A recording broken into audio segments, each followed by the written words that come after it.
নম্বরে এবার যে খবরে নজর রাখবো, কিডনি পাচার চক্রের মাস্টারমাইন্ডের খোঁজ। মিডলম্যানকে জেরায় মাস্টারমাইন্ডের খোঁজ। প্রভাস মণ্ডলকে জেরায় শাকিলের নাম। কিডনি পাচার চক্রের মাস্টারমাইন্ড শাকিল। অভিযোগকারীর বয়ানেও শাকিলের নাম। কথা বলবো, অনুপ রয়েছেন সঙ্গে। অনুপ, এই যে মাস্টারমাইন্ড, তার খোঁজ তো চলছে।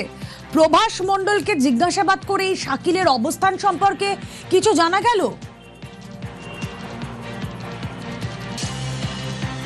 তো কিডনি পাচার চক্রে ইতিমধ্যেই যে মাস্টারমাইন্ড শাকিল, যার নাম উঠে আসছে, প্রভাস মণ্ডল, যাকে গ্রেপ্তার করা হয়েছিল এজেন্ট হিসেবে বা যে সমস্ত তিনি কাজবাজ করতেন, পরবর্তী ক্ষেত্রে গ্রেপ্তার করা হয়। গ্রেপ্তারের পরে যে দীর্ঘ জিজ্ঞাসাবাদ, সেই জিজ্ঞাসাবাদে লক্ষ্য করা যাচ্ছে ইতিমধ্যেই শাকিল নামে এক মাস্টারমাইন্ডের খোঁজ পাচ্ছে, যিনি মূলত লুধিয়ানায় বসবাস করে এবং লুধিয়ানায় বসেই কিন্তু এই গোটা যে র্যাকেট, সেই কিডনি পাচার চক্র চালাতো, এমনটাও পুলিশ জানতে পারছে।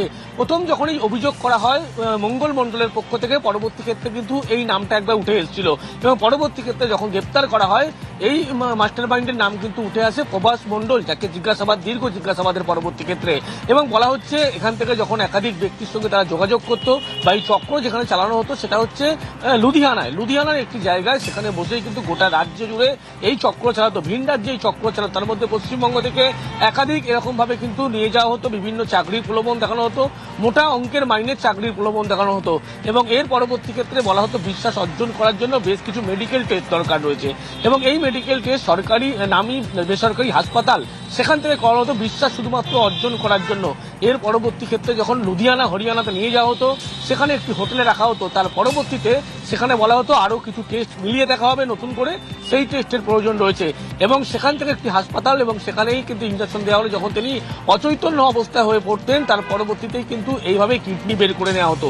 তার শরীরের বাঁ দিকের থেকে কিডনি যেমন বের করে নেওয়া হয়েছিল, এমনটা তিনি অভিযোগ করেছিলেন মঙ্গল মণ্ডল। এই অভিযোগের পরবর্তী ক্ষেত্রে পুলিশের পক্ষ থেকে মিডলম্যান গ্রেপ্তার করা হয়। সেই মিডলম্যানকে যখন দীর্ঘ জিজ্ঞাসাবাদ করা হয় প্রভাস মণ্ডলকে, তিনি কিন্তু জিজ্ঞাসাবাদে এই নাম বলছেন, যার নাম হচ্ছে শাকিল। শাকিল গোটা মাস্টারমাইন্ড হিসাবে কিন্তু লুধিয়ানায় বসেই কন্ট্রোল করে এবং লুধিয়ানায় বসে একাধিক এজেন্ট মারফত এই কাজ করে। যাদের চাকরির দরকার ছিল এরকম মানুষের সঙ্গে সেই এজেন্টরা যোগাযোগ করার পরে মোটা অঙ্কের মাইনের কিন্তু প্রলোভন দেখানো হয়। এরপরেই একেবারে বিশ্বাস অর্জন করার জন্য বিভিন্ন নামী হাসপাতাল সেখানে টেস্ট করা নিয়ে পরবর্তীতে লুধিয়ানায় নিয়ে গিয়ে সেখানে কিন্তু এইভাবেই কিডনি পাচার করে নেওয়া হতো। এই অভিযোগ পাওয়ার পরেই বিধাননগর পুলিশের পক্ষ থেকে ইতিমধ্যেই এই শাকিলের খোঁজে যেমন খোঁজ করা হচ্ছে এবং 15 থেকে 16 জনের বেশি এজেন্টের মারফত এই কাজ গোটা রাজ্য জুড়ে চালানো হতো, ভিন রাজ্যে বসে কিন্তু কন্ট্রোল করা হতো। এই শাকিলই অন্যতম মাস্টারমাইন্ড, এমনটাই পুলিশ জানতে পারছে। ইতিমধ্যেই তার খোঁজে খোঁজ করা হচ্ছে। বেশ।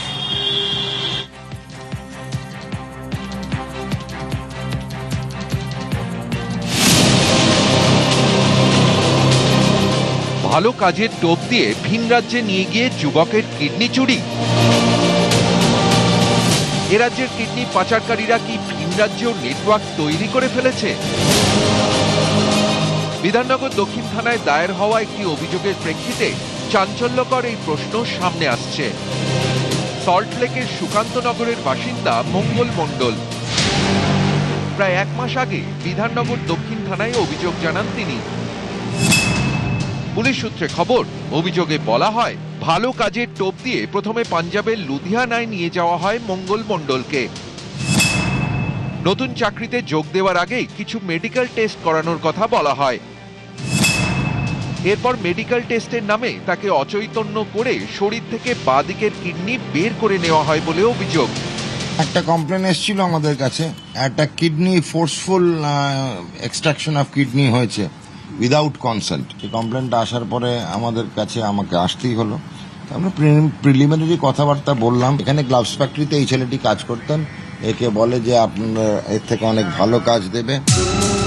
অভিযোগ পাওয়ার পর বিষয়টি স্বাস্থ্য দপ্তরকে জানায় পুলিশ। এই ঘটনায় বুধবার সল্টলেকের সুকান্তনগরেরই এক বাসিন্দা প্রভাস মণ্ডলকে গ্রেফতার করা হয়েছে। তদন্তের মধ্যেই অভিযোগকারী মঙ্গল মণ্ডলকে বিধাননগর স্টেট জেনারেল হাসপাতালে ভর্তি করা হয়। বুধবার রাতে হাসপাতালে গিয়ে তার সঙ্গে কথা বলেন খোদ স্বাস্থ্যমন্ত্রী। ঘটনা সম্পর্কে খুঁটিনাটি জানতে চান শারদ মুখোপাধ্যায়। অভিযোগকারীর মেডিকেল টেস্টও করানো হয়। সল্টলেকের বাসিন্দাকে প্রায় 1800 কিলোমিটার দূরে লুধিয়ানায় নিয়ে গিয়ে যেভাবে কিডনি চুরির অভিযোগ উঠছে তা মারাত্মক। স্বাস্থ্যমন্ত্রীর বক্তব্য অনুযায়ী অভিযোগকারী তাকে জানিয়েছেন ভালো কাজ ও ভালো পারিশ্রমিকের আশ্বাস দিয়ে প্রথমে তাকে লুধিয়ানা নিয়ে যাওয়া হয়। লুধিয়ানায় প্রথমে একটি হোটেলে মঙ্গল মণ্ডলের থাকার ব্যবস্থা করা হয়। সেখানে শাকিল নামে একজনের সঙ্গে পরিচয় হয় তার। অভিযোগ, এরপর লুধিয়ানা স্টেশনের কাছে একটি বাড়িতে মঙ্গল মণ্ডলের থাকার ব্যবস্থা করা হয়। নতুন কাজে যোগ দেওয়ার আগে তাকে মেডিকেল টেস্টের কথা বলা হয়। লুধিয়ানার স্থানীয় একটি হাসপাতালে ইঞ্জেকশন দেওয়ার পর মঙ্গল মণ্ডল অচৈতন্য হয়ে পড়ে বলে অভিযোগ। ঘুম থেকে ওঠার পরে তিনি দেখেন শরীরে তীব্র যন্ত্রণা, সর্বত্র নল লাগানো, পেটে সার্জারির বড় দাগ। আল্ট্রাসোনোগ্রাফিতে জানা যায় বাদিকের কিডনি বাদ পড়েছে। 4 দিন পর হাসপাতাল থেকে ছুটি পেয়ে কলকাতায় ফেরেন মঙ্গল মণ্ডল। থানায় অভিযোগ জানান তিনি। লুধিয়ানা থেকে নিয়ে গিয়ে একটা স্টেশনের কাছে একটা ঘরে রাখা হয়, তারপরে ওকে একটা হাসপাতালে নিয়ে যাওয়া হয়। সেই হাসপাতালে একটা চ্যানেল করা হয়, আইভি লাইন বা আইভি অ্যাক্সেস। তারপরে সেখানে একটা ইঞ্জেকশন দেওয়ার পর ঘুমিয়ে পড়ে।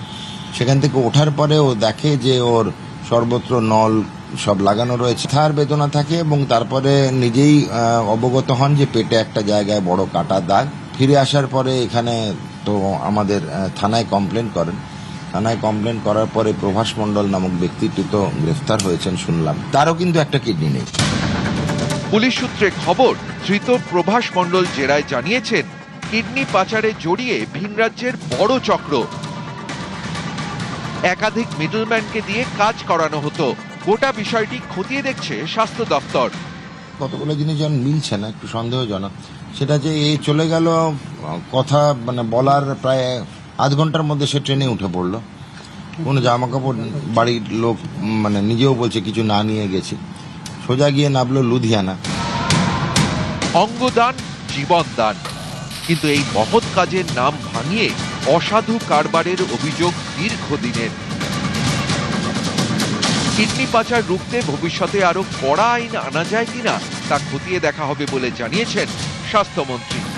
অনুপ চক্রবর্তী, নিউজ 18 বাংলা।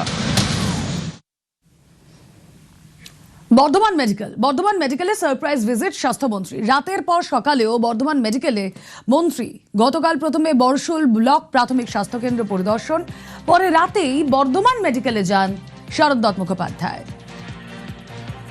আজও বর্ধমান মেডিকেলে প্রসূতি বিভাগে পরিদর্শন। কথা বলবো, শরদিন্দু রয়েছেন সঙ্গে। শরদিন্দু, সারপ্রাইজ ভিজিট দিলেন স্বাস্থ্যমন্ত্রী, কি দেখলেন গিয়ে, কি বললেন তিনি?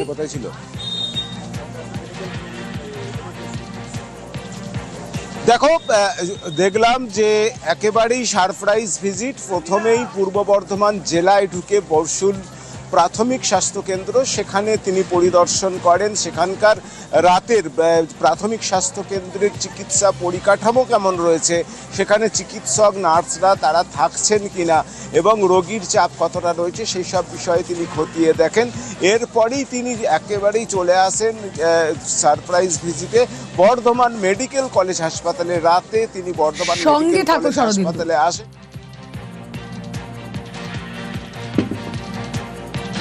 আপনার নার্সিং এবং চিকিৎসার পরিষেবা খুব ভালো। একটা জিনিস আপনাদের নজরদারি করতে হবে, যারা আপনারা এখানকার লোকাল পরিষ্কার পরিচ্ছন্নতা, সাফাইটা হচ্ছে, ঠিক আছে? সাফাই হচ্ছে না, বাকি সব ঠিক আছে।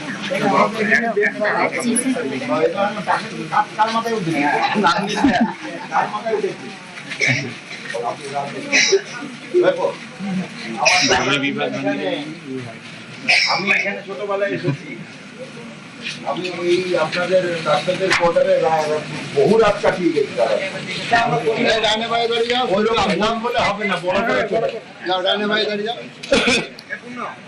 নার্সিং স্টাফ খুবই ভালো পরিষেবা দিয়েছে। একটাই রুগী এসেছিল অ্যানন বাইট, আমি জিজ্ঞেস করলাম ডাক্তারবাবুকে যে কি করবেন, ওই 100-200 নম্বর পাবে, এত ভালো বলেছে।